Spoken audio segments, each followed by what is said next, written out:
अरे भगवान सुनंदा, तो जीजू काका करिए। बदतमीजी नहीं नहीं नहीं नहीं नहीं नहीं, अरे अरे अरे ए दीदी, हाँ इला प्रेम जीजू के फोन आयल बा। उनका फोन?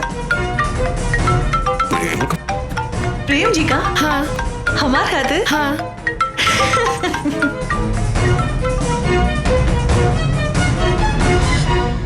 हमकी माफ करती बाबूजी, लेकिन हम का करती? अम्मा की जिंदगी और दीदी की खुशी बचावे खातिर हम ये सब कहीं नहीं। हम तो हर परेशानी समझ सकिला बेटी, लेकिन प्रेम का सच जानला के बाद हम हो मझधार में फंस गए बानी। एक तरफ तोरे माई के बीमारी, ओकरे बेटी के विदाई का सपना, दूसरी तरफ सुरभि का जिंदगी। प्रेम का सच जानला के बाद पता नहीं होकर ये सब कैसे हो गए बेटी। सुनंदा, सुनंदा। हाँ दीदी आई। पुष्कर जी के का कहलू? हम कुछ ना कहनी। हाँ। और इनकर यहाँ रहने से तोहरा का प्रॉब्लम बा? हम कुछ ना सुनब, माफी मांगा उनकरा से। कितना मुश्किल से हमार नसीब में ई दिन देखे के मिलल बा, और तू घर आए मेहमान से ऐसा व्यवहार कइल जाला? अगर पुष्कर जी यहाँ से चल गए ना तो हम तोहरा के कबो माफ ना करब।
सच में ई गली के मासूम बच्चन से तो हम परेशान हो गए बानी। हमारा अपन कोनो पर्सनल लाइफ बाकी ना। अरे सोशल लाइफ के मतलब ये थोड़े ना होला कि आदमी अपना पर्सनल लाइफ भूल जाए। आज से ये सब कुछ बंद। अब से हमारी जिंदगी में सिर्फ सुनंदा। ओए जा रुक जा, सच कहा तारा, आज से सब कुछ बंद। अब से सुनंदा एवा तोहार खातिर इंतजार ना करी है। बिल्कुल मत करिया, हम तोहरा के इंतजार करे के मौका ही ना दे। पक्का वादा करता नहीं। अब तू ही बतावा, केहू अपना जिंदगी के, अपना खुशी के, अपना सच्चा प्यार के केहू इंतजार करवावे लगा? तोहार जिंदगी, प्यार, खुशी ई सब ऊ बेसहारा मासूम बच्चा बारे। हमार का, हम तो बटले बानी टाइम पास करे खातिर। ई कैसन बात करत तारू सुनंदा? तू अपना प्यार के इतना छोटा बना देबू हम कबो ना सोचले रहनी। अरे तू हमरा खातिर टाइम पास ना बल्कि और ना तो का आशुतोष, हम इतना छिप छिप के तोरा से मिले खातिर आई नहीं। और तू? ठीक बा, आखिरी बार हमके माफ कर दा, सॉरी। लेकिन एक बात बतावा, ये लुक्का छिपी के खेल कब तक चली? सच कहीं तो प्यार में लुका छुपी के अलग है मजा हो खेला।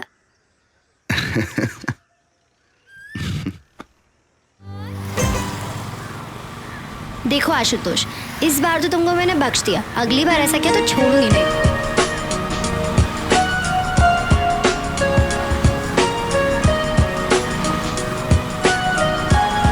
बस बस बस बस।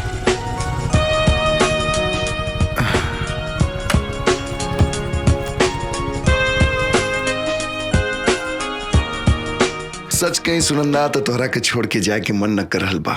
अच्छा लेकिन हमार तो ऐसा कुछ मन न करल बा। तो कोनो ऐसा उपाय करा कि तोहार मन भी ऐसने करे। बड़ा मुश्किल में तोहार जान फंस गइल बा।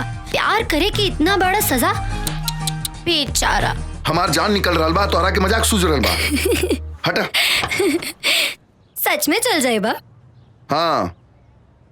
कबो ना मिलवा? ऐसा तो हम ना कहनी। हम तो बल्कि ये कह रहल बानी कि हर समय हर पल हम तोहरे साथ रहल चाहता नहीं। कब तक ही छुप छुपा के मिलल जाए? तब बताओ हम अपना अम्मा और बाबूजी के लेके तोहरा घरे कब आई? कोनो फायदा नहीं खे। काहे? घर में बड़ बहन के होते छोट बहन की शादी, समाज का कही। और सुरभि दीदी के शादी के चिंता लेकर हमार बाबूजी बहुत चिंता में बाड़े। हैसन का परेशानी आ रहल बा तोहरा दीदी के शादी में? अब का बताए आशुतोष, केहू के दहेज चाही तो केहू के सुंदर लड़की। सच बताई तो इस संसार में संस्कार के तो कोनो कीमतें नहीं खे। स्कूल के एक मास्टर अपना दोनों बेटी के संस्कार के अलावा कुछ न दे सकेलन। ऐसा मत कहा सुनंदा। ई धरती पे कोनो कीमती चीज बा तो वह संस्कार। एगो इंसान के पहचान ओकर संस्कार से ही होखेला। अगर हम तुहार बात मान ली तो तू ही बतावा काहे सुरभि दीदी के शादी में इतना प्रॉब्लम्स आ रहल बा। दीदी के मन में एक डर बैठ गइल बा। बाबूजी के रात के नींद उड़ गइल। और माँ, हमार अम्मा तो कुछ आपन बीमारी तो कुछ दीदी की शादी की चिंता से अंदर ही अंदर घुट रहल बानी। हम तोहार और तोहरे घर के परेशानी समझ रहल बानी। ऊपर वाला पे भरोसा रखा, सब ठीक हो जाए। अब चलो जल्दी से मुस्कुरा दा, न तो हमू दिन भर परेशान रहब। चला ठीक बा, हम चल रहल बानी। तू अपन ख्याल रखा। ठीक बा, कल परीक्षा के बाद जरूर मिलिया। By by. बाय।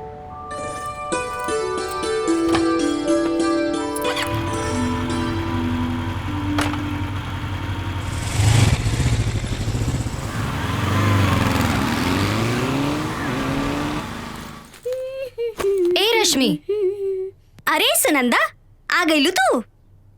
कब से हम तोहार राह देखत रहनी ना। ई सब का बा रश्मि? इतना लइकन के फोटो? हम तो आंख बंद करके अपन जीवन साथी ढूंढ रहल बानी। मतलब ई कि ई सब फोटो हमार होखे वाला जीवन साथी के बा। बस उंगली रख के हमके फाइनल करे के बा कि हम इनमें से केकरा के दुल्हन बनब। सच? बस उंगली रख के तोहार शादी फिक्स हो जाए? हाँ, काहे की केकरा में हिम्मत बा कि हमरे भाई के बात के मना करे। अब ई लोग हमार किस्मत थोड़े ना डिसाइड करी हैं। हम बताए कि हम केकर दुल्हनिया बनब। अच्छा ये सब छोड़ा, ई बतावा कि एमे से केकरा किस्मत हमार साथे खराब होके वाला बा, बतावा।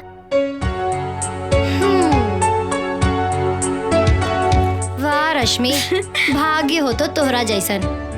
हमहू भगवान से प्रार्थना करब कि अगले जन्म में हमहू के कोनो बाहुबली के बहन या बेटी बनाए के भेजे।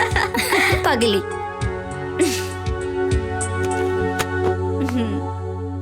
ई बतावा सुनंदा, आशुतोष कैसन बना?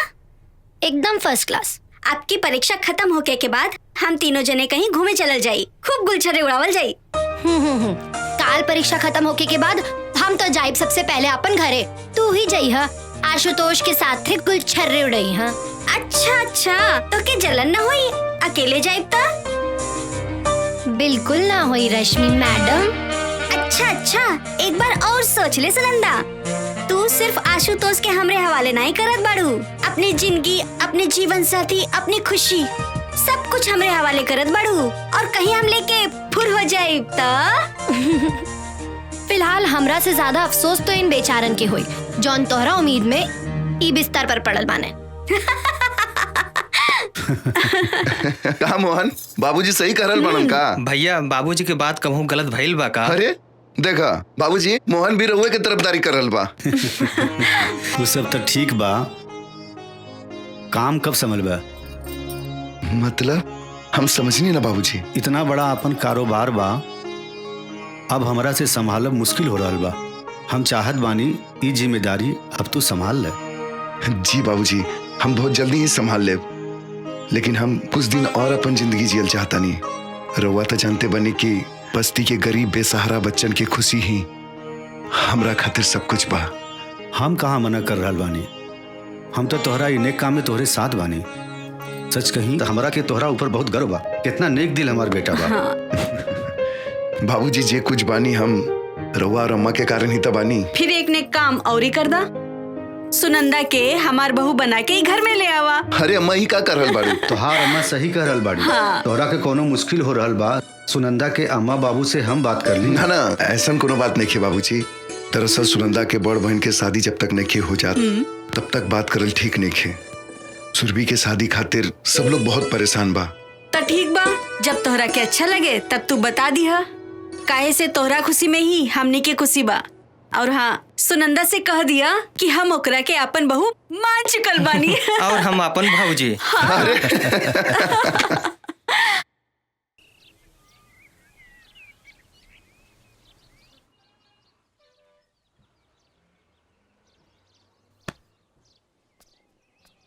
हाँ गेलू, इतना देरी कहाँ रह गेल रहलू? अरे ऊ जौन बस्ती में तू बच्चा लोगन की मदद करता, हाँ? वहाँ हम मिठाई बांट के आवतानी। अच्छा, तो हमार मुंह मीठा कैसे हुई?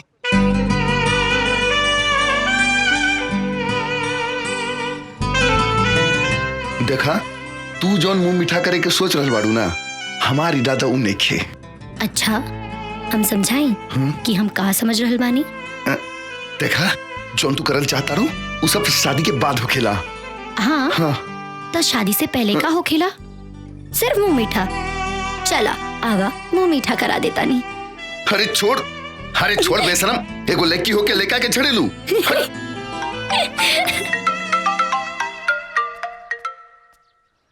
हाँ माँ, प्रणाम। खुश रह बिटिया, खुश रह। राउर तबियत कैसन बा? अरे हमरे तबियत का कहा बा बिटिया, बस एक बार सुरभि बिटिया के शादी तय हो जाए, हमरा के सब रोग से मुक्ति मिल जाई। हमार सांस तो बस सुरभि के शादी तक। ना अम्मा, ऐसन मत कही। हम जाना तानी सुरभि दीदी के शादी की चिंता रवा के और बाबूजी के भीतर से तोड़ दिले बा।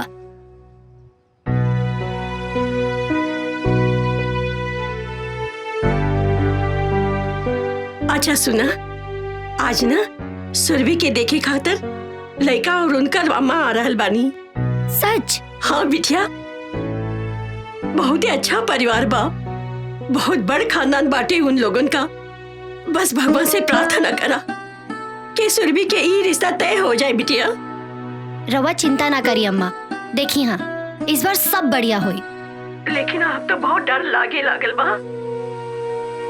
इतना लड़का हमने सुरभि बिटिया के देख के नकार चुकल बाड़। ए अम्मा, बेटी के माँ बाप होके के मतलब ई थोड़ी बा कि रवा हमेशा खुद के खोजते रही। पहले तो रोवल बंद करी, खुद के संभाली और स्वागत की तैयारी करी। हम शाम में फोन करब। ठीक बा बिटिया, ठीक बा।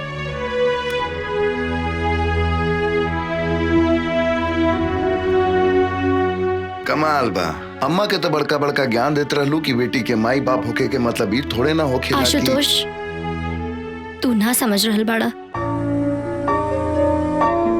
हमार बाबूजी के ई हालत बा कि उनकरा के सुरभि दीदी के खातिर कौनो लड़का मिल जाए। टूट चुकल बाड़े हमार बाबूजी बिल्कुल। हे सुनंदा, अगर तू ऐसे हिम्मत हार जेबू तो कैसे काम चली? अच्छा सुना, अगर तुहार दीदी के रिश्ता तय हो गेल तो हमरा के का देबू? अरे हम सच कर रहल बानी, तुहार दीदी के रिश्ता तय हो जाई और ये आशुतोष के भविष्यवाणी बा। अब बतावा दक्षिणा में का मिली? अगर ऐसन हो गई त जौन मांगबा ऊ दे दे। पक्का? चला चला।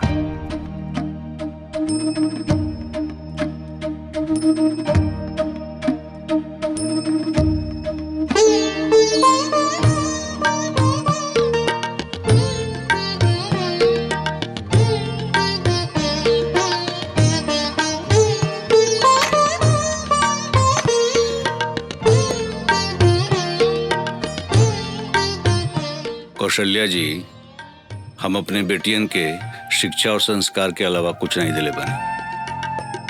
एक स्कूल मास्टर एकरे अलावा और दे भी का सकेला। भाई साहब, शिक्षा और संस्कार सबसे बड़ा दौलत होखेला। हम तो सुरभि बिटिया के एक के नजर में देखते ही पसंद कर लेनी।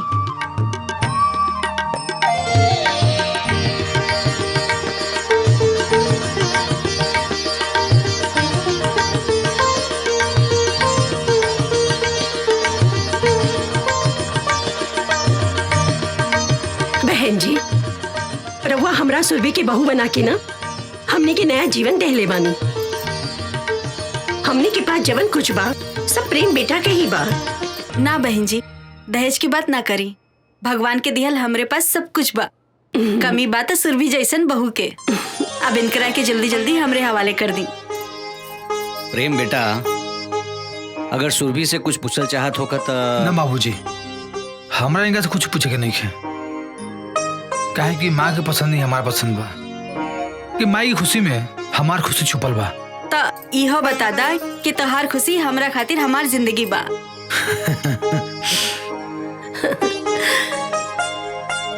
भाई साहब, प्रेम ही हमार सब कुछ बाड़े। हम इतना विश्वास दिला देता नहीं आपके कि सुरभि के हम बहू ना अपन बेटी बना के रखब, कोनो परेशानी ना होई। बहन जी, हमरा के पूरा विश्वास बा कि हमार सुरभि बिटिया रवा लोगन के कौनो तकलीफ ना होके दी है। अरे रवा लोग मुंह मीठा करी ना। मुंह मीठा करे के हक तो पहला लड़का और लड़की के बा। प्रेम बेटा, मुंह मीठा करावा सुरभि के। अरे वहाँ रुआ भी ना। अरे शर्मावा मत, जमाने के हिसाब से हम कुछ चेंज हो गइल बानी। कराई मुंह मीठा कराई।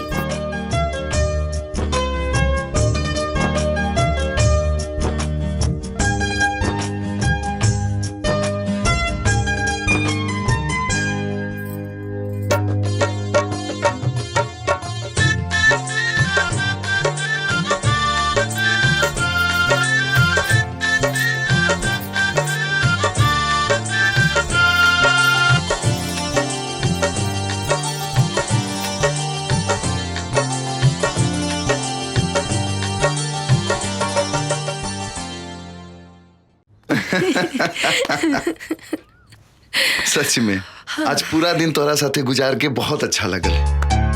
काश ऐसने हर दिन हुई। हाँ हाँ, शादी के बाद देखब हम तोहार प्यार।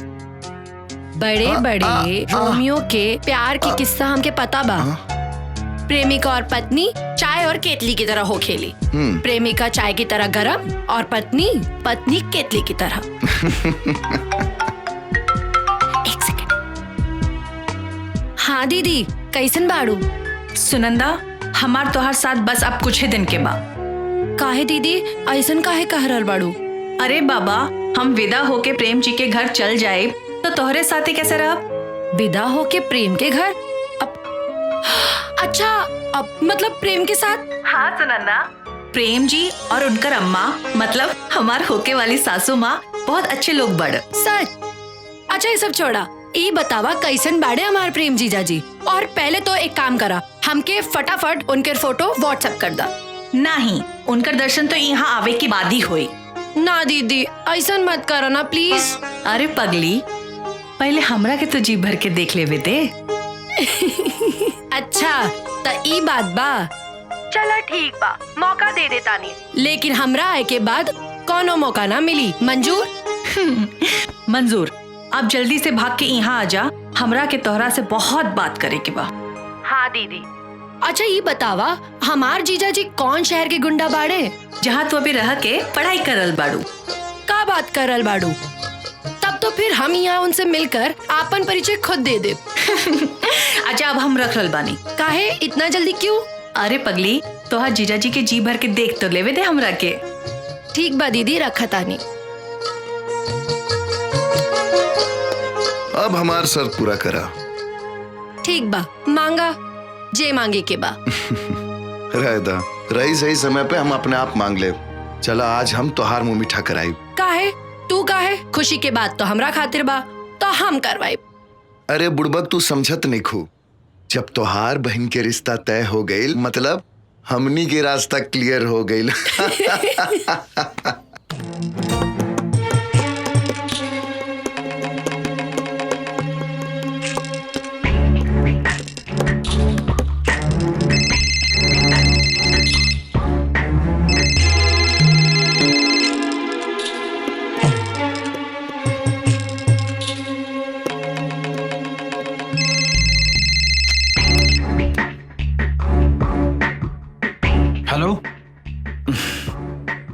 प्रेम बाबू 10 लाख रुपया चाहिए।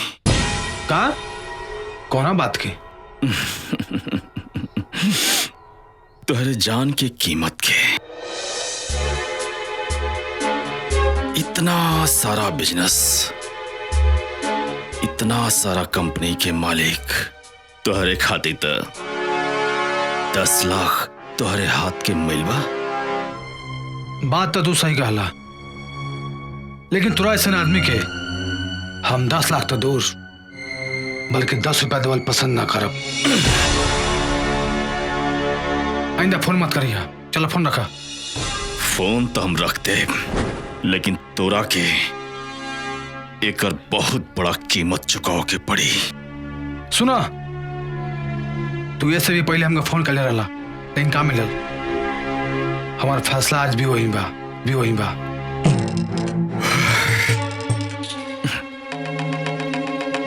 तो ठीक बा, फोन हम काट देते नहीं और आगे समय पर ही छोड़ते नहीं। प्रेम बाबू,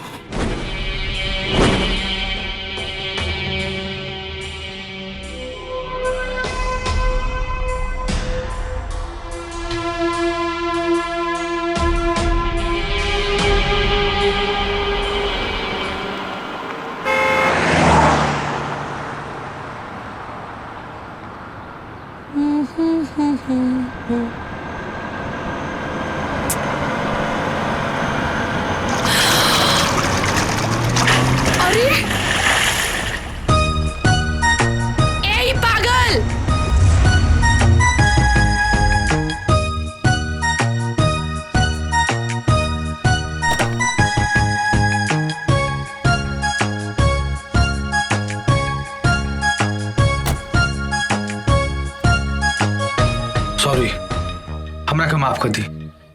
हमरा से गलती हो गई। का गलती से? हमार पूरा कपड़ा खराब कर देला। देखी, बुरा मत एक बात कही, गाड़ी में हमरा पानी की बोतल रखल बा, कहीं तो रउआ रही किचन में साफ कर देत पानी। रहे दिए नाटक। रवा जैसे आदमी के हम अच्छे से जाने ली। देखी मैडम, रउआ जैसे सुतता नहीं, हम वैसे बिल्कुल ना है। देखी, अच्छा ये बताई, रउआ कहाँ जाए के बा? कहीं तो रउआ के छोड़ देते पानी। कोनो जरूरत नहीं है, हम चल जाए। ठीक है madam. It's okay, it's okay. ठीक है मैडम। ऑटो,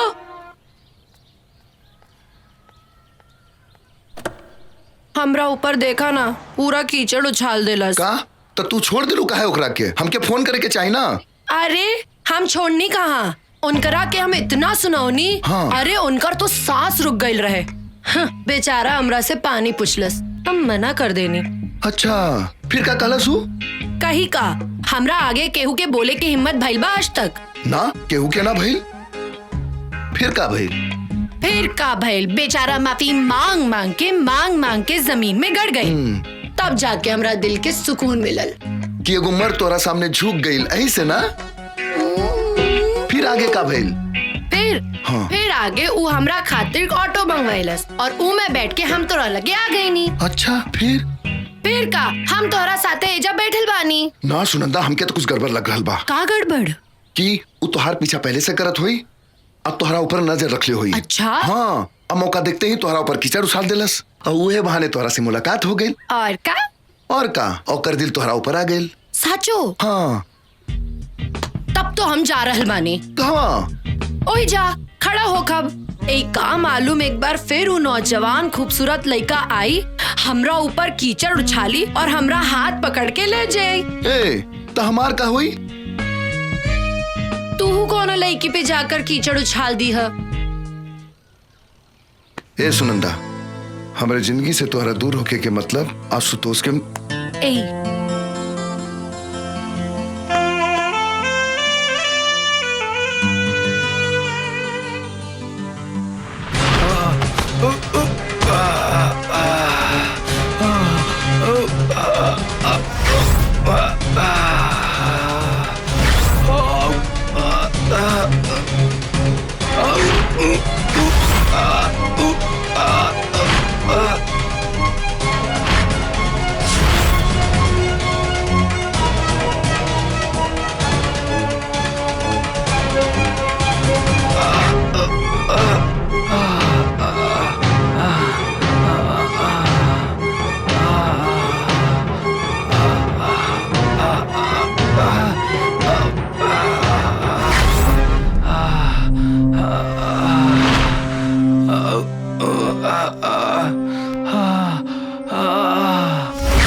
दर्द होता ना?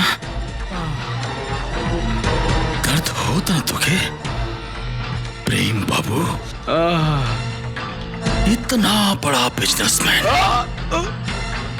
10 लाख रुपया तुझसे मांगला नहीं है, उल्टा हमारा खातिर फोन रख, फोन रख बोलते हमरा की।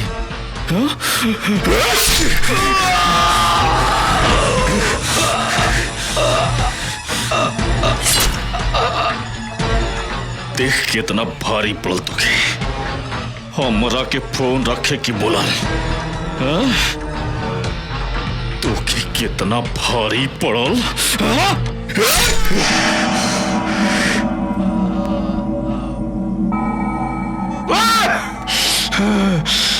अपने आप के मर्द समझा था, धोखा से बाहर करके तू बात थोड़ा जिंदगी पर कुत्ता।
सुनंदा, सुनंदा का भेल तो के का हमरा बचाला सुनंदा हमरा बचला। अरे काबिल तो के हमरा बचला। के ऊ हमरो भी मार दी। के मार दी तो के हमरा बचला। अरे सुनंदा कुछ बताइबो हमके। ऊ सुनंदा जे उनकरा के हमरा के भी मार दी। अरे के मार दी तो के कुछ बताइबो हमके। अरे काहे परेशान बाड़ू सुनंदा सुनंदा। अरे अबे आशुतोष के कॉल करत है।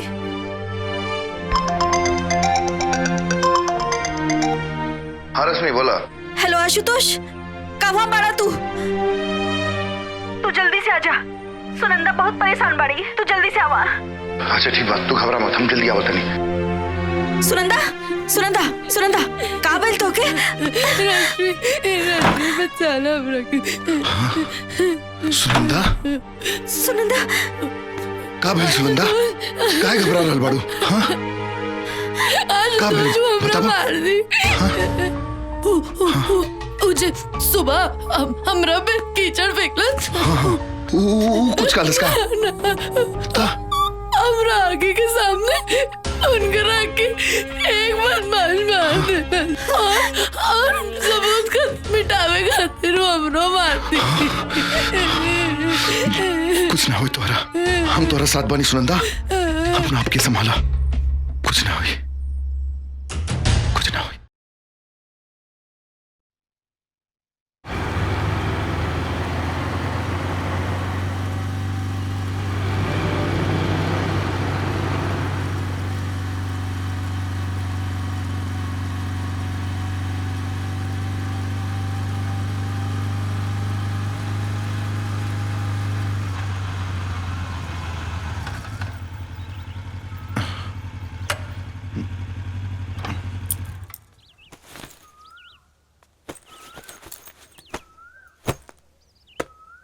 अब तू जा, सब कुछ भुला के अपना दीदी के शादी की तैयारी करा।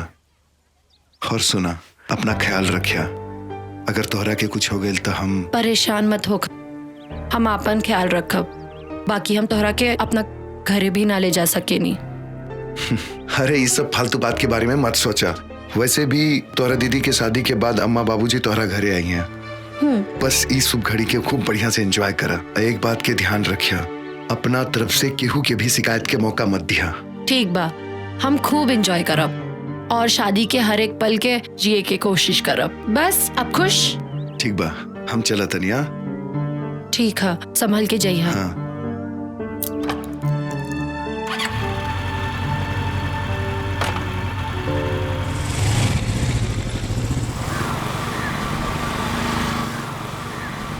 ठीक बा, बाय।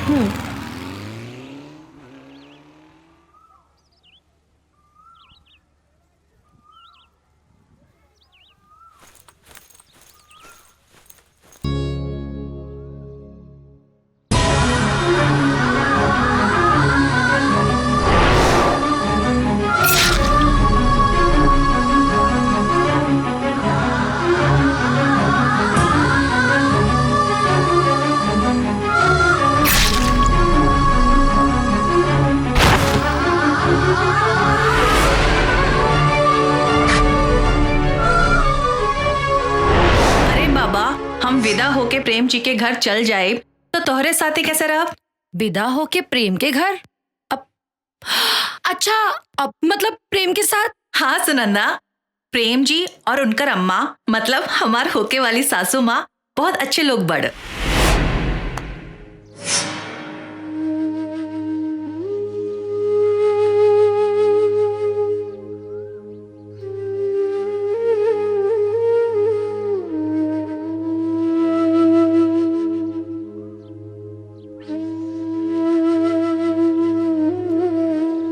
गईलू ना देख के?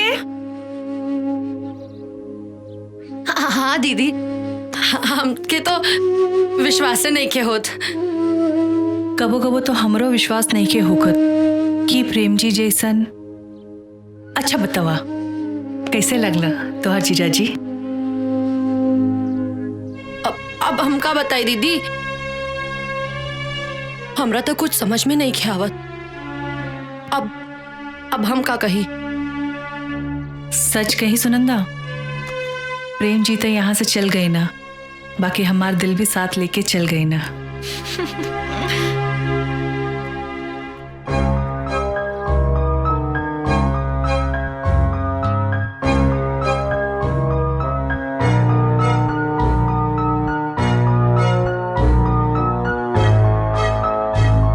हे प्रभु, ई का हो गई?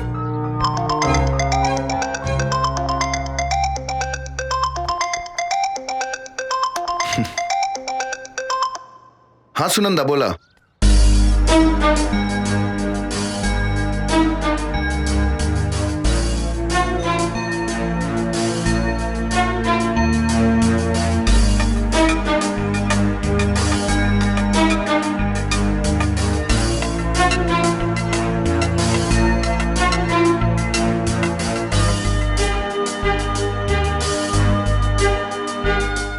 बात अपना दीदी के बतौलू हो कि ना? ना आशुतोष, हमार हिम्मत ना भय। दीदी तो अपन एक एक पल प्रेम के सपना में जी रहल बाड़ी। अगर दीदी के सच्चाई पता चली। अच्छा आशुतोष, हमके एक बात नहीं के समझ आवत कि इतना सब कुछ हो गई, लेकिन अब तक प्रेम के घर से कोनो खबर ना आयल। हम का कहता नहीं? अगर हो सके तो तू एक काम करबा, जाके मालूम करा कि सच का बा। शायद हम जे देखनी हा वो गलत होके। भगवान करे कि गलत हो। हम अभी प्रेम के घर जाके सच के पता लगावे की कोशिश करता नहीं। तू उनका घर के पता भेजा जल्दी। हाँ हाँ ठीक बा।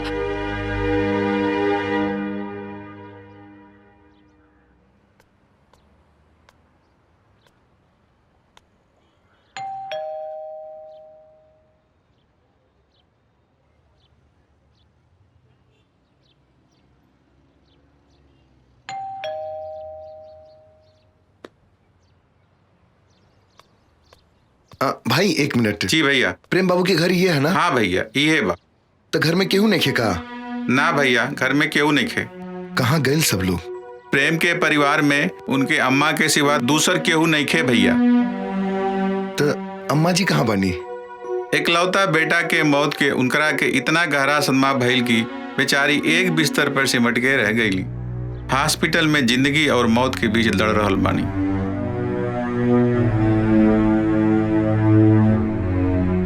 ठीक बा, धन्यवाद।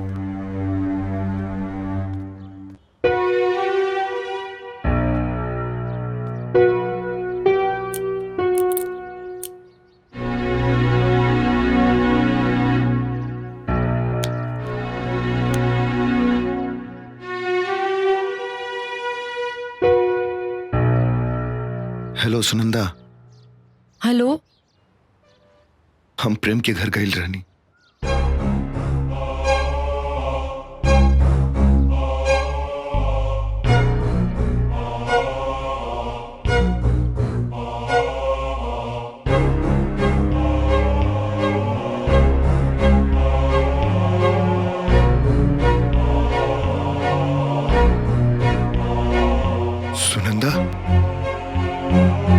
सुनंदा।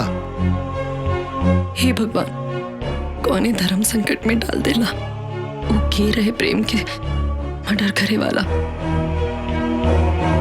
घरे में बताई कि ना बताई? पानी।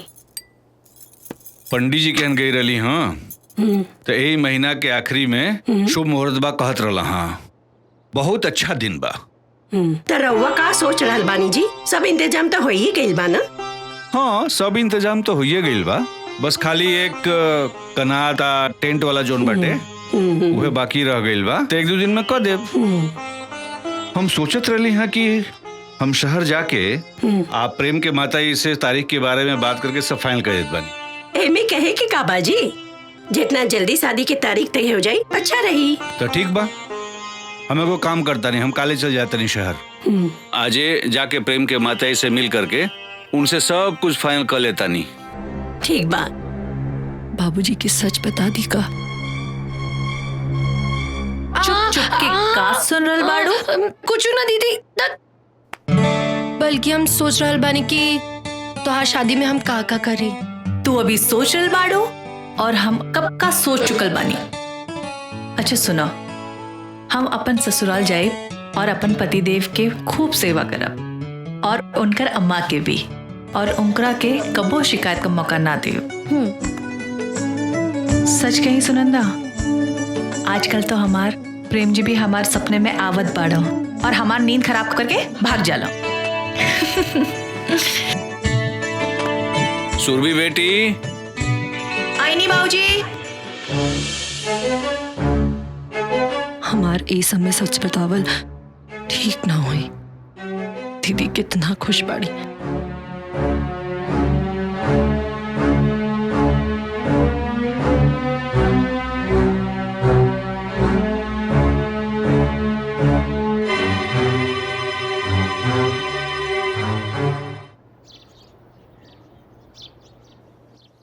मालती, ए मालती, अरे तनी हम जाता नहीं प्रेम के हैं, तनी सब शादी के बात वार सब तनी तय करके आ जाई।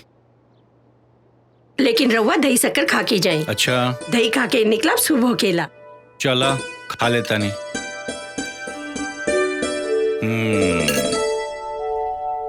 बाबूजी, हाँ रास्ते में खाए के कुछ सामान बा, याद से खा लियो। चला ठीक बा। अब दीदी हम बानी ना बाबूजी के साथ में, अब तब बाबूजी के कोनो बहाना ना चले दे। बाबूजी हमके कॉलेज में कुछ काम बा, तो हम सोचनी और रौरा साथे चल के हम अपन भी काम निपटा ले और इहे बहाने अपना होके वाले जीजू से भी परिचय ले ले। ई बात बा। मालती देखा, अब तो और कुल टेंशन खत्म हो गई ना।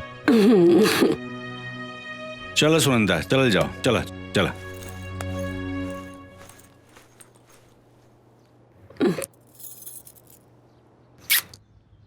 आशुतोष, हमार घर के बर्बाद होके से बचा ला।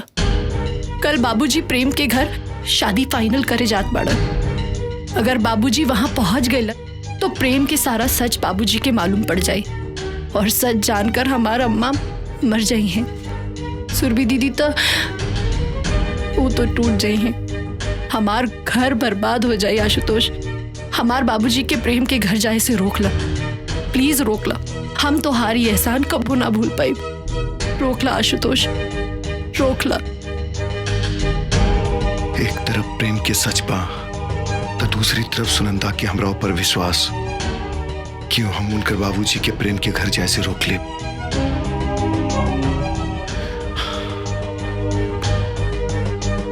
हम उनकर घर बर्बाद हुए से रोक ले, लेकिन कैसे? कैसे?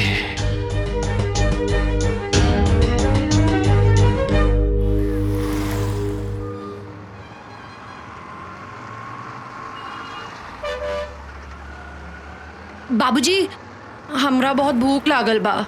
चला ला ना, देखा अम्मा का दिल बानी, खा ला। ना माँ बाबूजी, आज घर के ना, आज चली कहीं बाहर खाइल जाए। लेकिन बेटा बहुत देरी हो जाई, समझल कर बात के। अच्छा चली चाय ही पी लिया जाए। बेटा बहुत देर हो जाइए, वो काम कर जाओ। प्रेम के घरे चले के उनका अम्मा जो चाय वाय बना के दिया वो पी लिया। ठीक बना? ठीक बा। हाँ चला। हे भगवान, चला आ गई।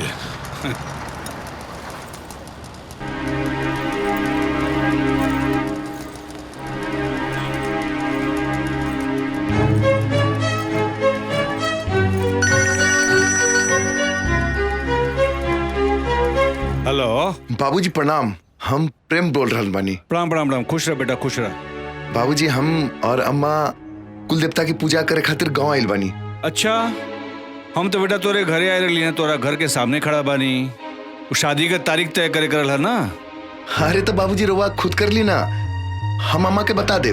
लेकिन बेटा हम चाहत रही कि तोरे अम्मा से एक बार। अरे बाबूजी अम्मा बुरा ना मानिए, बल्कि वो खुद कहत रहनी है कि अपना खुद के मुताबिक शादी की तारीख तय कर ली। ठीक बा बेटा, तो हम शादी का तैयारी शुरू कर देता नहीं। ठीक बा ना?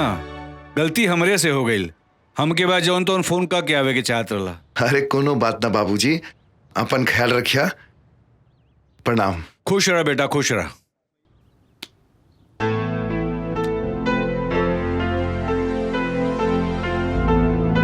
का भइल बाबूजी?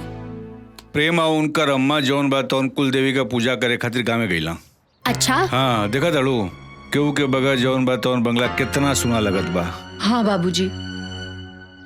आप प्रेम के शादी के बाद जौन बा तौन तारीख उहे तय कैला हाँ जौन हम चाहत रहली हैं। ई तो बहुत बढ़िया बात बा बाबूजी। तो चलो ठीक बा, चलो चल जाओ। बाबूजी आप जाई, ऊ का बा ना कॉलेज के काम। अच्छा, तो ऊ करके हम काल आ जाए। ठीक बा, ठीक बा, बाबूजी। चलो भाई, चलो चलो। और हाँ चलो जाओ। बाबूजी, हाँ। याद से लंच कर लिया और मेडिसिन ले लिया। ठीक बा, ठीक बा, ठीक बा, ठीक। चलो चलो भाई, चलो चलो चलो बेटा। थैंक गॉड, बचा लिया।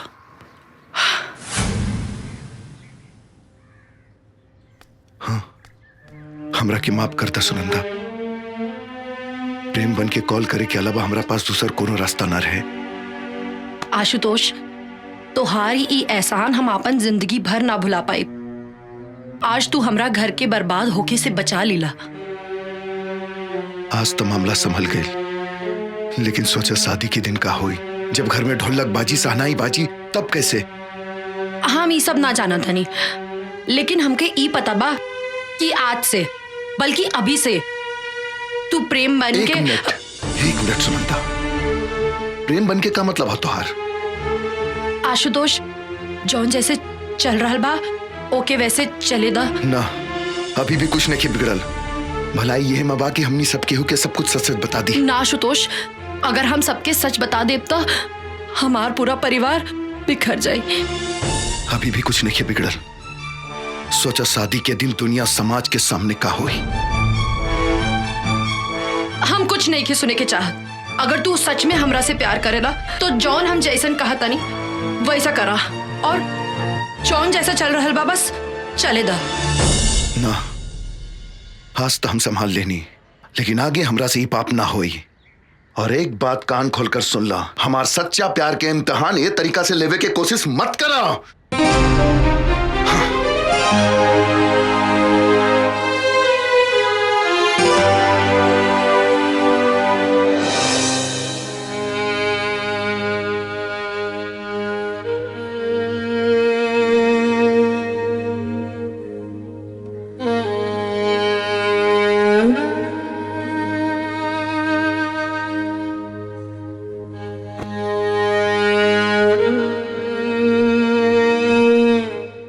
ये साड़ी तोरे पे बहुत सुंदर लगी। और हाँ, ससुराल में जाइए ना तो केहू कुछो बोली जवाब मत दिए। हाँ? पहले पहल सब बोलेला, बाद में सब ठीक हो जाला। बाबूजी, हम पानी लेके आवत आनी। ए बेटी, यही ले ले जा। जी अम्मा। रख दिए।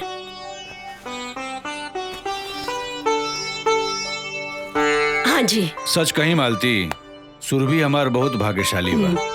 इतना बढ़िया लड़का बहुत पुण्य से मिलेला। अच्छा, ऐसा का कह देली जमाई बाबूजी? अरे करिहा का, तारीख तय करे गई रही। हाँ तो का कहला के रुए तय कर दी तारीख। हाँ। हाँ। अच्छा। हाँ। और ही का कहलन जमाई बाबू और संबंध जी? कहिया का तारीख तय हो गई।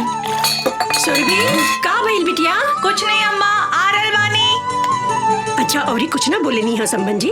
अरे समधन जी से मुलाकात हुई तब न कुछ कही। हाँ। रवा जमाई बापू घरे गई तो रहली ना? बाबूजी, पानी पी ले दो, सब कुछ इत्मीनान से हम बताओ तानी।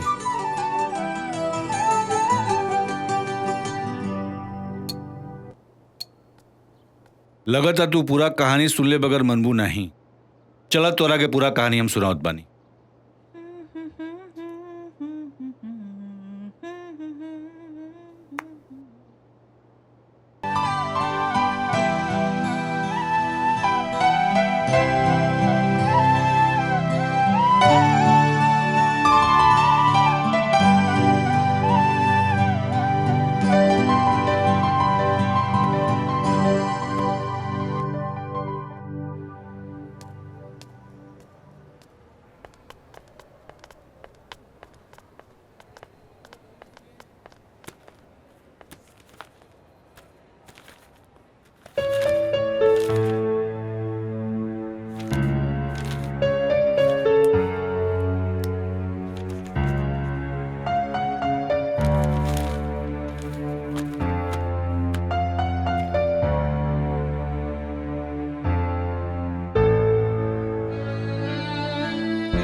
सिस्टर, बीपी पल्स तो ठीक है? जी। फर्स्ट चेक द बीपी। जी। बीपी चेक कर लेना और टाइम टाइम से दवा देते जाना, ठीक है? और उसकी रिपोर्ट हमें बता देना। ओके सर। ओके। अभी रउआ के आराम करे के जरूरत बा। इकरा खातिर करी बेटी, मर गई होती तो ठीक रहुए। ऐसा ना कहीं बेटी, मोबाइल मिली का? हमरा एगो बहुत जरूरी फोन करे के बा। चार्ज में लगैले बानी, लेके आवत बानी।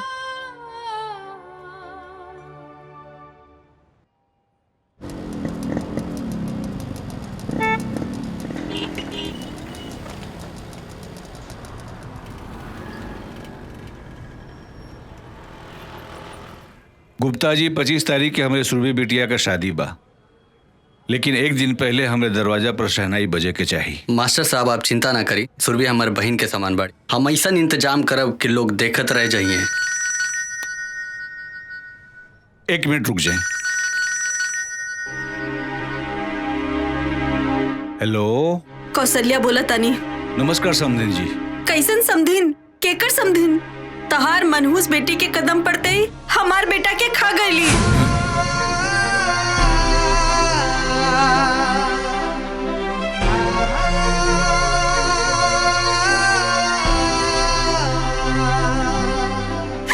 इतना फोन मत करिया, समझला? हमार तोहार कोनो रिश्ता नहीं खे।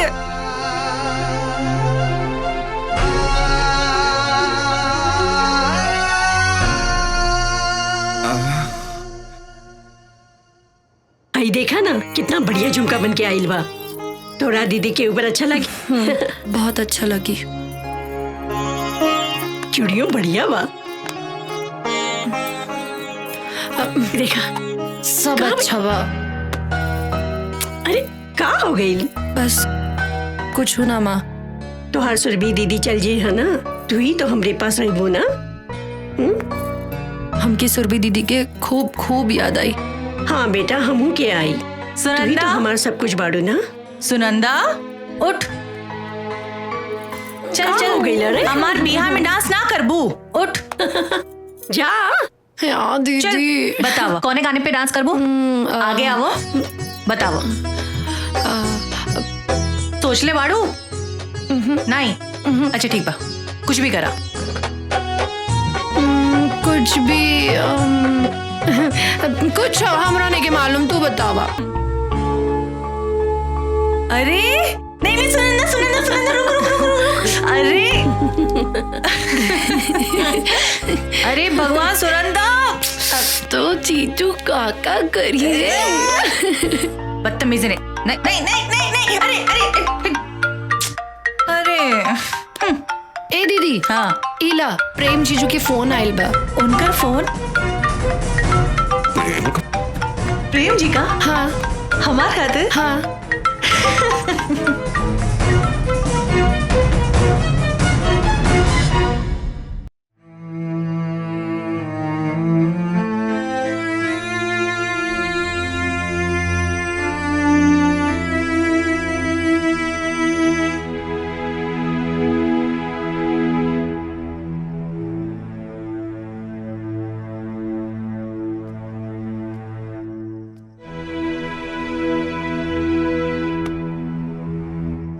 बाबूजी आप? हम तोरा से कुछ बात कही चाहत रही। कहीं ना। का सच में प्रेम का फोन आए रहे? हाँ बाबूजी, काहे रवा के ऐसन काहे लग रहल बा कि? आज प्रेम के अम्मा का फोन आए रहे। प्रेम का सच जाने के बाद भी तू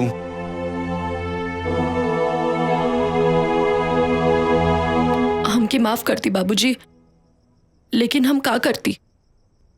अम्मा की जिंदगी और दीदी की खुशी बचावे खातिर हम ही सब कहीं नहीं। हम तो हर परेशानी समझ सकीला बेटी, लेकिन प्रेम का सच जानला के बाद हम हो मजदार में फंस गए बानी। एक तरफ तोहरे माई के बीमारी, ओकरे बेटी के विदाई का सपना, दूसरी तरफ सुरभि का जिंदगी। प्रेम का सच जानला के बाद पता नहीं होकर ये सब कैसे हो गए बेटी।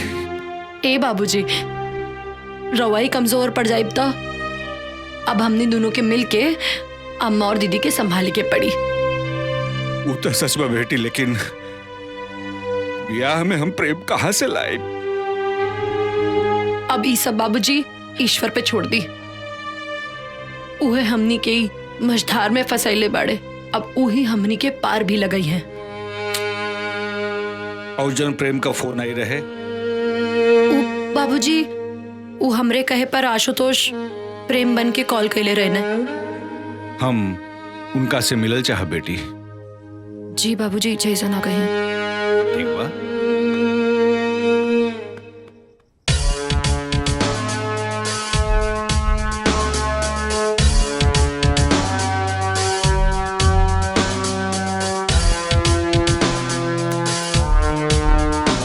सर एगो सुनंदा नाम के लड़की के आईडी मिलल बा।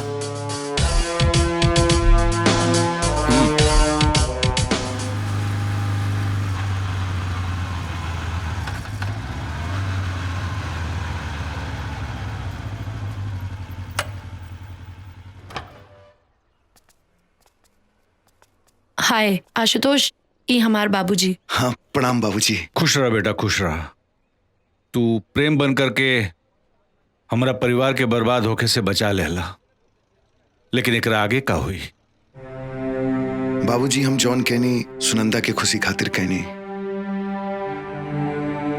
हमरा पता बा जे कुछ भी हो रहल बा वो ठीक नहीं हो रहल बा। हम तो हम लोगन के एहसानमंद बनी बेटा। तो हम लोगन अपन खुशी के दाव पर लगाकर मालती और सुरभि के खुशी देवे के कोशिश करत बड़ा। एक बाप अपना एक बेटी का खुशी छीन करके दूसरा बेटी के कैसे। लेकिन बाबूजी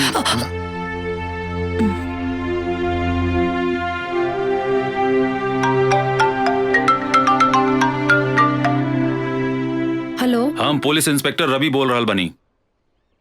प्रेम वर्मा मर्डर केस में रउआ से कुछ जानकारी लेवे के बा। प्रेम मर्डर केस? लेकिन हमरा के कुछ नहीं के मालूम। सबूत बा हमरे पास। पूरा छानबीन के बाद हम रउआ के फोन कर रहल बनी। घटना के टाइम रउआ होई जा रहनी, ये बात सही बा कि ना? हाँ लेकिन हम। घबराए के कोनो जरूरत नहीं के। हम कहनी ना पूरा छानबीन करे के बाद हम रउआ के फोन कईनी। बस हमरा के कातिल के बारे में रउआ से कुछ जानकारी लेवे के बा। अगर रउआ यहाँ आ जाए तो ठीक बा, ना तो हमरा के राउर घरे आवे के पड़ी। ना ना हम आ जाए। ठीक बा।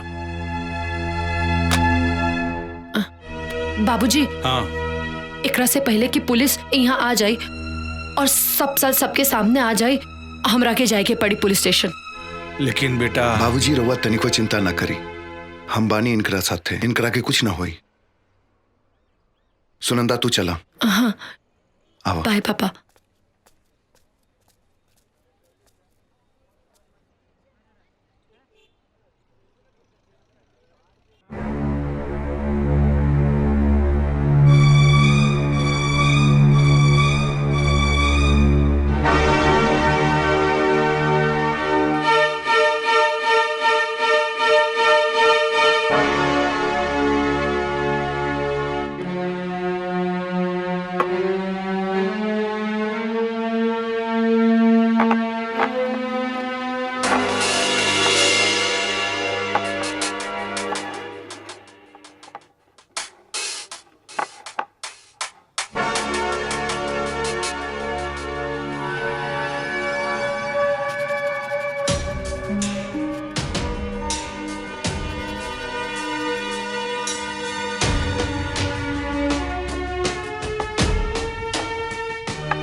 Thank you.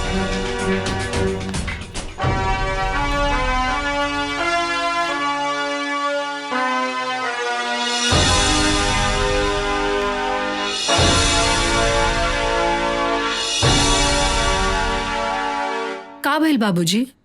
रवा बहुत परेशान लग रहल बानी। अरे प्रेम का दोस्त आयल बानो शादी में मदद करे खातिर। का? प्रेम के दोस्त? हाँ। लेकिन प्रेम था और ई कौन प्रेम के दोस्त था? कहीं आशुतोष तो नहीं भेजले बाना? अरे ना बाबूजी, आशुतोष तो हमरा साथे रहे। ए बाबूजी, और रवा तो जाना तानी, आशुतोष कुछ ऐसन करी तो हमरा के बताइए जरूर। रवा टेंशन न ली, हम जाके देखा तानी, ठीक बा?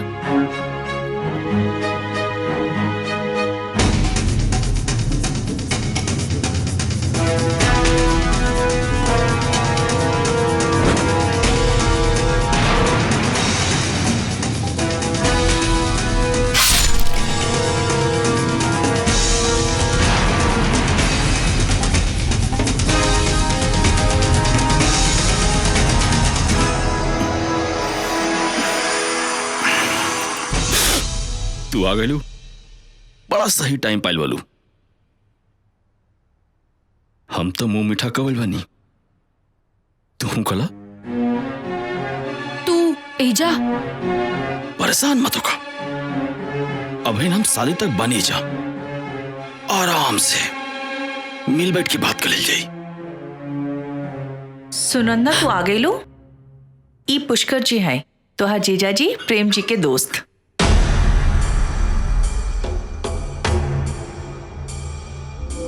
तोहार जीजा जी इंकरा के स्पेशली हमनी के मदद करने खातिर भेजले बाना।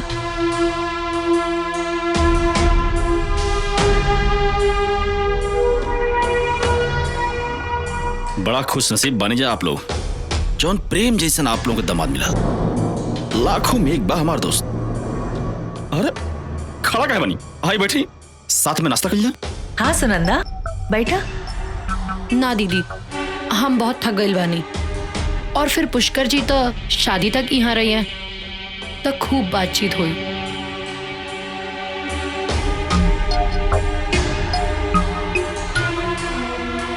ले ही जी।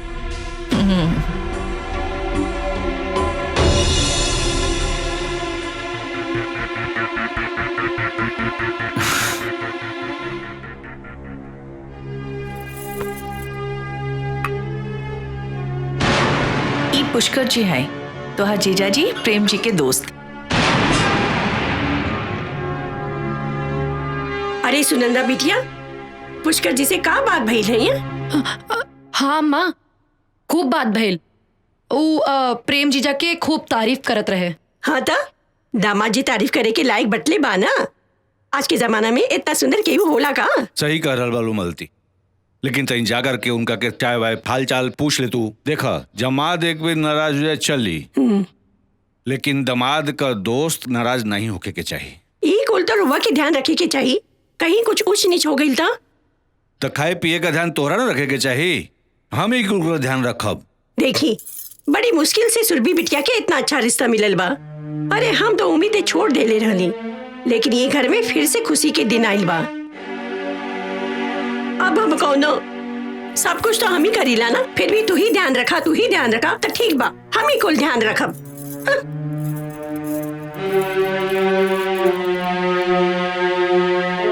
ए बेटी, मिल रहलू उनका से के बना? बाबूजी, ई पुष्कर ही प्रेम जीजा के किलर बाड़े।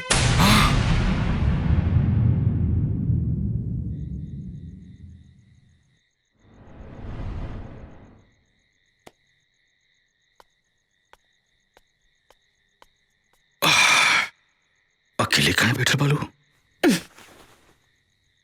यहाँ आवे के पीछे तोहार मकसद का बा? प्यासा कुएं के पास क्यों जाता है? मतलब? हमरा सब कुछ पता बा। देखा ना, तोहार अम्मा बाबूजी शादी का सपना देखा तलो, और तोहार बहन सुरभि सब ख्वाब बन रहा बिया। हमरा समझ में नहीं आवत, वो प्रेम खाती हाँ? जौनी प्रेम के मार दिले बनी, वो प्रेम से शादी करे खाती। परेशान बानी हम। मुंह बंद करा अपन। मुंह बंद करी? बंद कर ले।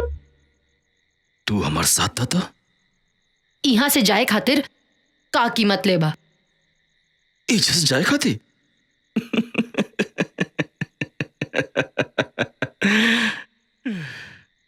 बड़ा सोच समझ के आयल बनी हम। जब तू पुलिस स्टेशन में हमारे खिलाफ कंप्लेंट के लिए बोलो, वो पुलिस से बची खाती। ऐसे बढ़िया जगह तो हमरा की कहीं और ना मिली। अच्छा ही बतावा, प्रेम की काहे मार दिला? बस 10 लाख रुपए खाते। कई बार मांगनी उसे, ना बोल रस।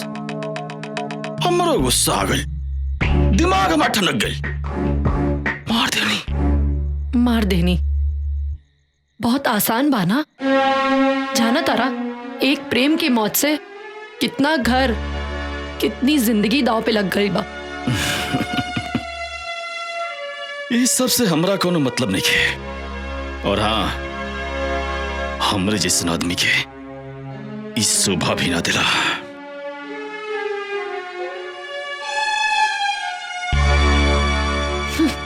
बास्टर्ड।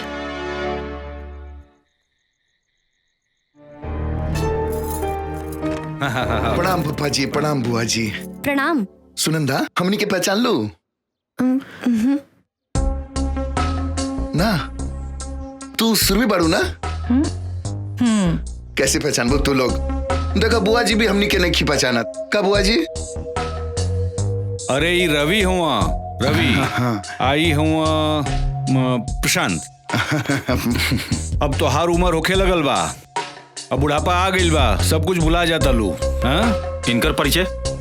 ई पुष्कर हुआ, दामाद जी का दोस्त। यहाँ आयल बा ना हमनी के शादी विवाह में मदद करे खातिर। अच्छा, ये तो बड़ी खुशी के बात बा। घर के दामाद वालों के बारे में इतना सोच रहल बा। बुआ जी, ऐसा दामाद तो बड़ा किस्मत से मिलेला। सच कहा दाल बचवा, हमार सुरभि बेटवा बहुत भाग्यशाली बानी। इतना अच्छा दामाद हम आज तक नहीं खे देख ले। अरे दहेज में 1 रुपया नहीं खे मांगले बाड़न।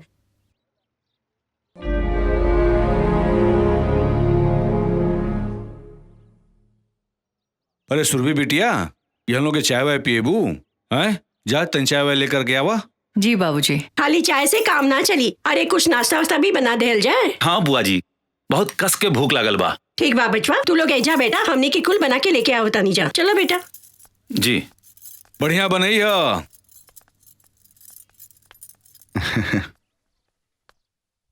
और पुष्कर बाबू बताएं प्रेम जी के बारे में, उनकर पसंद, उनकर नापसंद, ताकि शादी ब्याह में कोई तरह की दिक्कत ना हो सके। रउआ लो आई गल बनी तो जल्दी का बा, आप लोग चाय पानी पी, हम आओ तनी।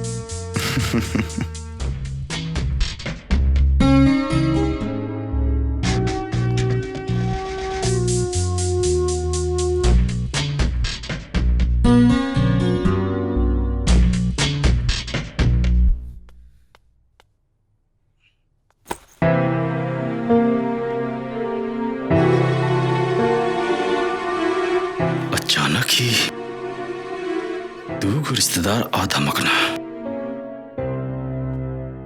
इस सचमुच रिश्तेदार हवा या सुनंदा का कोनो चाल बाटे।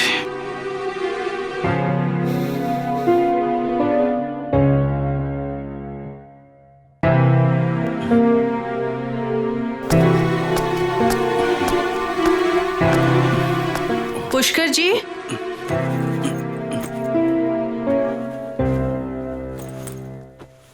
ई का आपन सामान पैक करल बानी? सुरभि हम जाता नहीं, तोहरे यहाँ रिश्तेदार लोग आइल बाटे, यही से हमार रहल यहाँ ठीक नहीं है। अरे नहीं, प्रेम जी स्पेशली रहुआ के ई काम खातिर भेजले बानी ना? सुरभि तू टेंशन मतलब, प्रेम के हम समझा ले, और अब यहाँ हमार रुकल ठीक नहीं है। कोनो बात जरूर बा, केहू कुछ कहलस का? अरे नहीं नहीं, केहू कुछ ना कहा, लेकिन हम नहीं चाहत कि हमारे वजह से कोनो समस्या होके। कुछ ना होई, हमरा के बताई। सुनंदा इन्हीं के चाहत कि हम यहाँ रहें। सुनंदा, सुनंदा। हाँ दीदी आई। पुष्कर जी के का कहलू? हम कुछ ना कहनी। हाँ। और इनकर यहाँ रहने से तोहरा का प्रॉब्लम बा? हम कुछ ना सुनब। माफी मांगा उनकरा से। कितना मुश्किल से हमार नसीब में ई दिन देखे के मिलल बा, और तू घर आए मेहमान से ऐसा व्यवहार कइल जाला। अगर पुष्कर जी यहाँ से चल गए ना तो हम तोहरा के कबो माफ ना करब।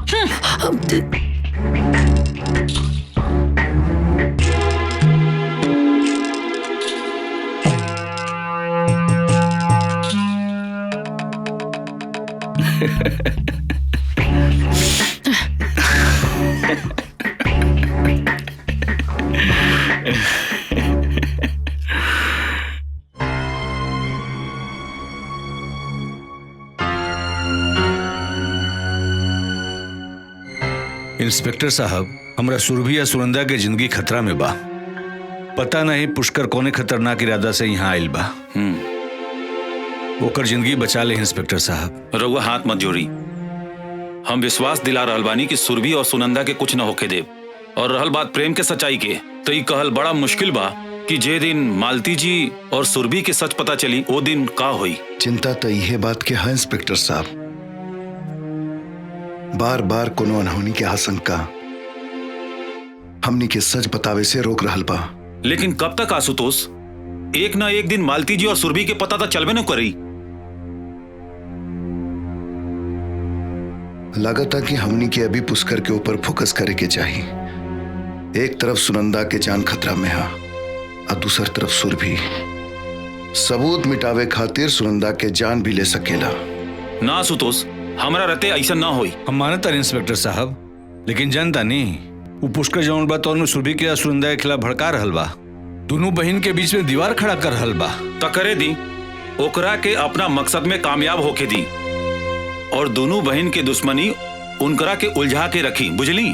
और उनकरा के ऐसा लगे के चाहिए कि वो अपने मकसद में कामयाब हो रहल बने। लेकिन इस सबसे हमनी का फायदा होई आशुतोष?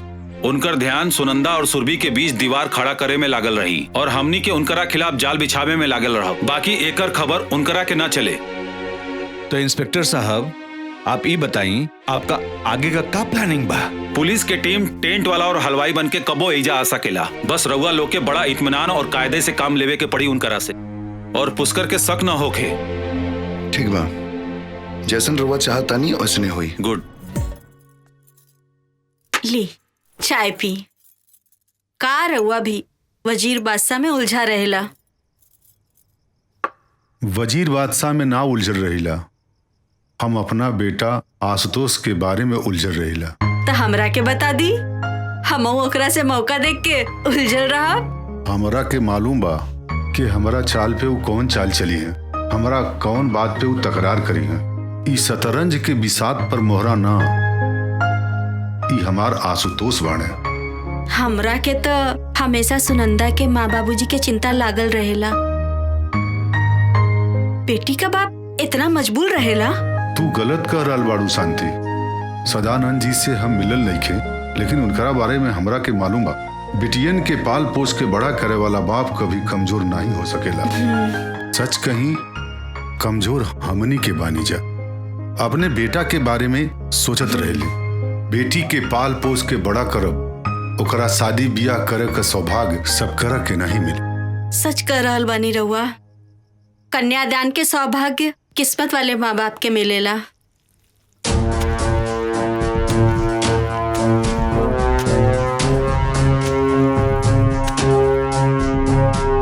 हेन्ने आओ, उठाओ, उठा को अंदर डालो। हाँ हाँ, राइट। चलो ओके, साइड लो, साइड लो, साइड लो।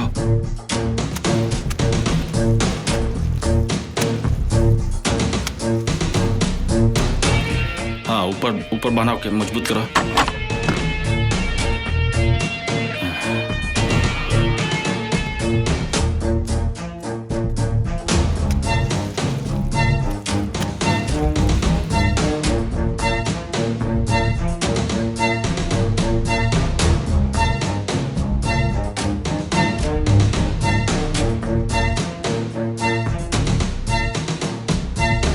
अरे पुष्कर बाबू, आई आई आई आई आई पुष्कर बाबू, आप आ गए बाइन तो सामान का खाना वाना का लिस्ट बना देती तो बहुत बढ़िया रहत। अरे काय ना बाबूजी, बिल्कुल एकदम। ई बाबूजी रवि ना? आप अपन नाव का बतलो? प्रशांत। प्रशांत प्रशांत बाबूजी, ई लोग मेहमान बाटे, इनका भी ध्यान रखल जरूरी बना। और अचानक आयल बोलो बाबूजी, तो इनके बारे में सोचल हमने के फर्ज बनता ना। ज्यादा मत सोची पुष्कर बाबू, रउआ लइका लोग के तरफ से बानी, ऐसे पहले हक राउर बा। प्रशांत बाबू, ज्यादा हक के बात मत करी, हक के बात कब ना महंगा पड़ी आप लोगों के। और रहल बात लिस्ट का, तो आज रात में बना दे और कल सुबह आप लोग दे दे। आप लोग कोनो प्रॉब्लम ना होगे तो।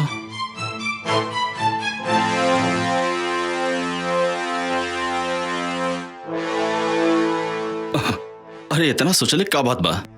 आप लोग कहीं तो अब लिस्ट बना दी? ना ना, ऐसा कोनो जरूरत नहीं है, कल आराम से रउआ लिस्ट बना ली, ठीक बा? अरे भाई, ये लिस्ट बनावे के चक्कर में हमरा के मत फंसावा जा, तो हम लोगों को जवन इच्छा हो के तवन करत जा। सही कहते हैं बाबूजी, आप चलिए आराम करिए। और रहल बात, हमने के सब देख लिया जाइए। आई चले। ठीक बा, अच्छा चलो तन। हमरा कुछ गड़बड़ लग रहा बा। पुष्कर के ऊपर नजर रखा, ओकरा दिमाग में कुछ तो चल रहा बा।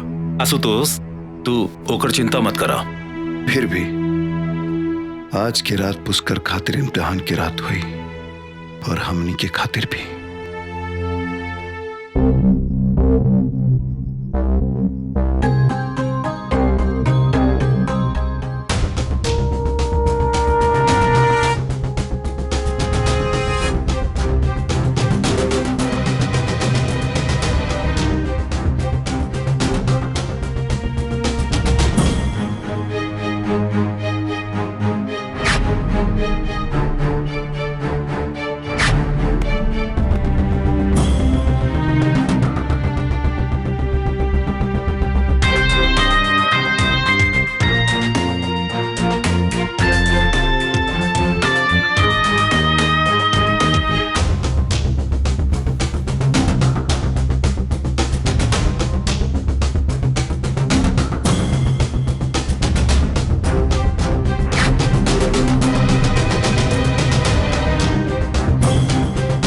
कुछ न कुछ गड़बड़ तो जरूर बाटे। जवन सुनंदा और प्रशांत एक दूसरे के पहचाने से इनकार करते रहा, अब चोरी चोरी चुपके चुपके बात करता सा।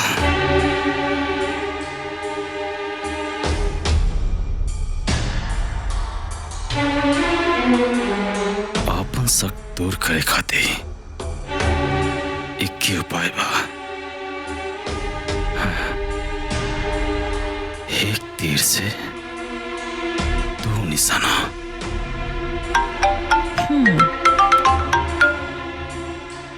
हेलो। आप? हाँ सुरभि, हम पुष्कर बोलते नहीं। जी पुष्कर जी, बोली। अरे जौन आपका प्रेम बा ना, वो आपसे मिले आइल बा। का प्रेम यहाँ हमरा से मिले आइल बानी? अरे बड़ा नासमझ बा प्रेम, हम समझो नहीं हो। कहा जाने कौन जादू आप कर दिले बानी। जादू तो वो हमरा ऊपर कर दिले बाना। देखा ना कमाले बा, यहाँ तू बेकरार बालू और वहां ऊ ससुरा बेकरार बा। सॉरी, तोहरे प्रेम के हम ससुरा कहनिया तो के बुरा तो ना लागल है ना? ससुरा कहे के हक रउआ के बा, लेकिन हमार तय काम करा, तू फटाक से जा, चल के उससे मिलके खुदे बात कर लिया। कहवा? वह मंदिर के पीछे। इतना रात में? अरे हम समझाओ नहीं होकर आके, लेकिन जान तू क्या कहा था? हम इतना दूर से सुरभि से मिले आ सके नहीं रात में, और सुरभि हमसे मिले ना आ सकेली। तू तो जानता लो, ओकर विश्वास कहीं टूट गए तब कुछ भी हो सकेला। ना ना, ऐसा ना कही, हम चले खाते तैयार बानी। लेकिन घर के लोग पूछी तो हम का कहब? सच में आप एकदम भोली भाली बनी। अच्छा एक बात बताई, आधी रात में प्यार मोहब्बत की बात कर खाती कि वो अपने घर वालों के बता के भला जला। अरे एक काम करी, चुपचाप आप घर से निकले और रास्ता में हम आपसे मिलब।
चलो।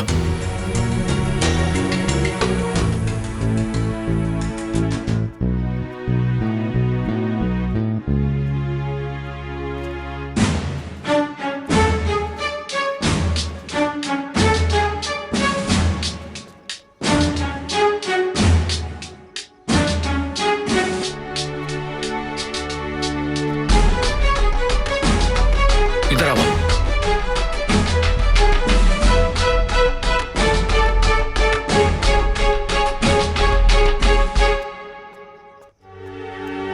हमार शक सही निकला। पुलिस वाले यहाँ रिश्तेदारी कौन निभा निकाल, ये सब सुनंदा का चाल बटे। का सोचल बानी पुष्कर जी? और वो रवि के साथ है? कोई और हमरा के देख ले ही तो बहुत बदनामी हो जाई। चली लौट चली। घबरा मत, हमरा तो लगता है सब सुनंदा कौन कौन चाल बटे तो क्यों देखल नहीं चाहत। हमरा के ऐसा लगता जब हम घर से बाहर निकलत रहनी तो वो हमरा के देख ले लस। सही कतल तू। सच बताई तो तुहार शादी होखत वो देखा लिखे चाहत। कल हम ओकरा से ये बात करे। ठीक बा, आओ चलो।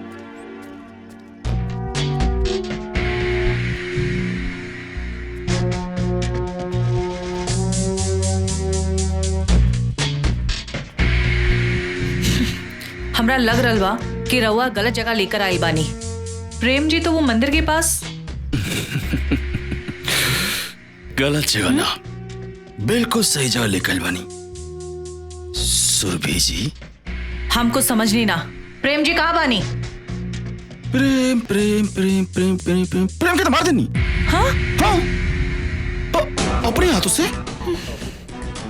और तोरा नहीं खेलना तो अपने बहन से पूछ ला। और ओकरे भी बात पे ना होके ना तो अपने पिताजी सदानंद से पूछ ला। और रहल बात सुरभि से, जवन काम प्रेम करित ना अब वो काम हम करब।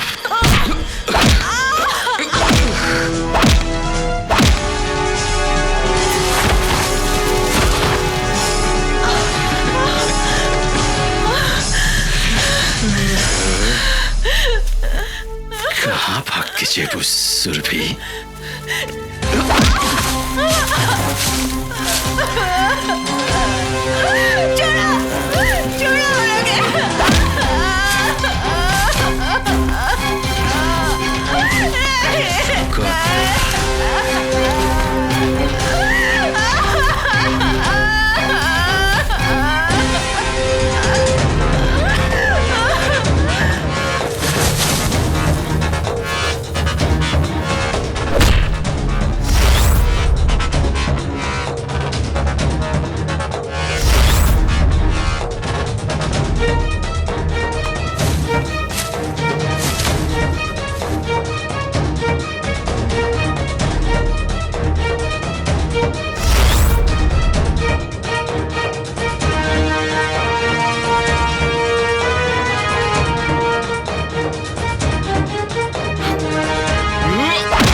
रउआ लोगन बाहर आई।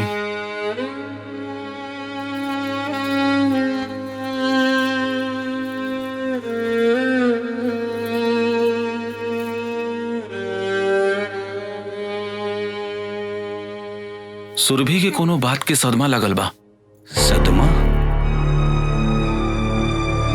कौना बात की सदमा डॉक्टर साहब? अरे उनका शादी हो गया वाला बा और ये बात कि तो रउआ लोगन के पता लगावे के पड़ी। उनकरा के दवाई से ज्यादा रउआ लोगन के प्यार और दुआ के जरूरत बा। उनकर ध्यान रखिए आप लोगिन। चलो ताई, प्रणाम प्रणाम। ए जी, अचानक ऐसा कहाँ हो गई? और पुष्कर बाबू देखा ही नहीं खदे, कहाँ पड़े? सच्चाई रउआ के हम बतावता नहीं। अब ना रोके लोगन, मालती जी के सच जानल बहुत जरूरी बा। पुष्कर राउर दमाद प्रेम के दोस्त ना, उनकर कातिल बा।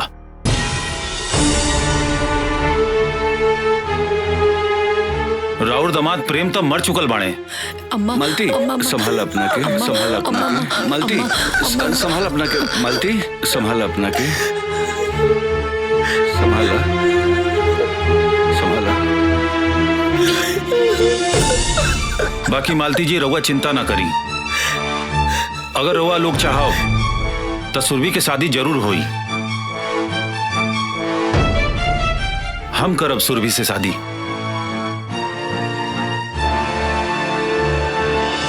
ई घर से सुरभि की डोली जरूर उठी। बाकी फैसला रउआ लोगन के ऊपर बा।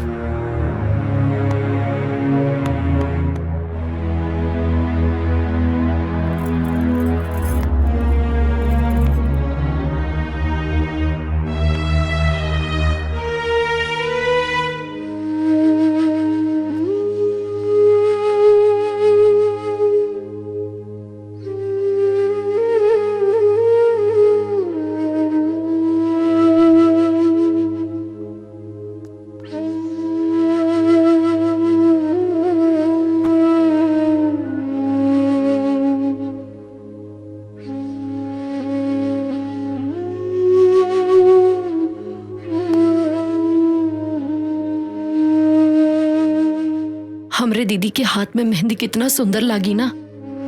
मेहंदी खूब सजी। वो दिन तो हम खूब नाचब। लेकिन ऐसा तब हुई जब तोहार दीदी रवि से शादी करे खातिर तैयार हो जी हैं। तैयार काहे ना हुई है? अरे दरोगा जैसा पति सबके नसीब में थोड़ी ना होला। और वैसे भी रवि और सुरभि दीदी की जोड़ी खूब सजी है ना आशुतोष? बिल्कुल खूब सजी। लेकिन तब जब सुरभि चाहिए। कुछ बोला ना दीदी। हम समझा तानी कि रवा प्रेम के अपना दिलो दिमाग में बसा चुकल बानी।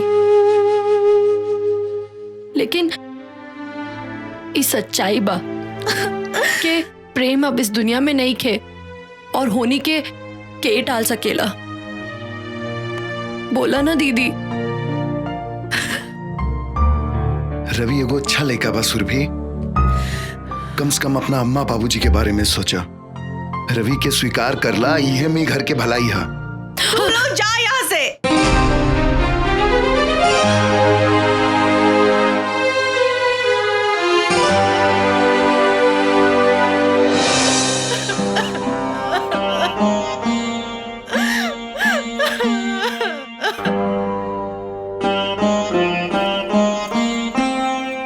अच्छा, अब हमरा के जाए के पड़ी।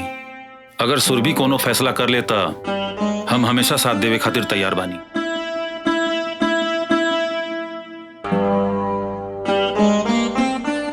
बेटा तुम्हारी एहसान हम जिंदगी भर ना भूल पाए। अरे ना बाबूजी, रघुआ ऐसा मत बोली। जिंदगी के कुछ फैसला तो ऊपर वाला ही करेला। लेकिन बेटा, हमरा सुरभि के डोली जरूर विदा हुई। अगर सुरभि, अच्छा हम चलत बानी।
ना सुरभि, अब रोए के समय खत्म, मत रोआ।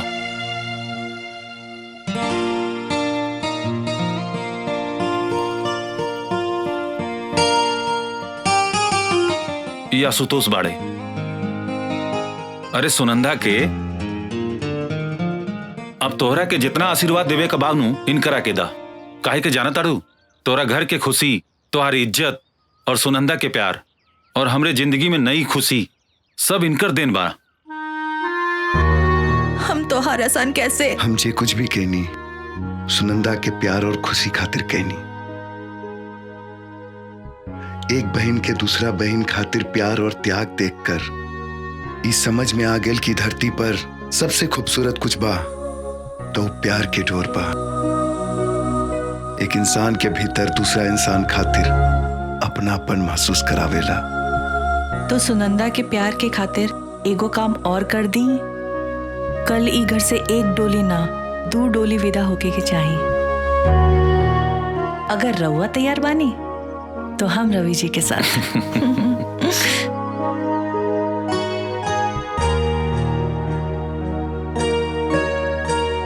अरे मान जा आशुतोष, तोहरे साथे हमरो कल्याण हो जाई। का करी सोचब का सोचबू।